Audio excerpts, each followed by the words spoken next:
ان اللہ لا يستحيي ان يضرب مثلا ما بعوضة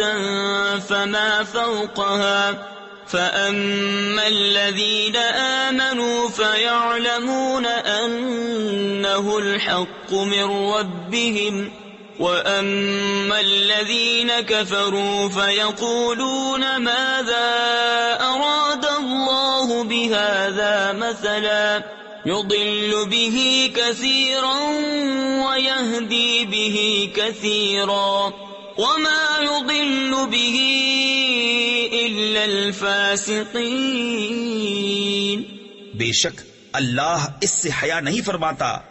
کہ مثال سمجھانے کو کیسی ہی چیز کا ذکر فرمائے، مچھر ہو یا اس سے بڑھ کر،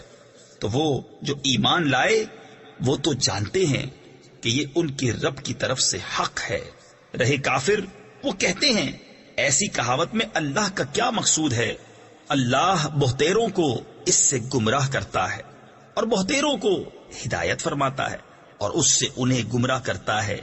جو بے حکم ہیں۔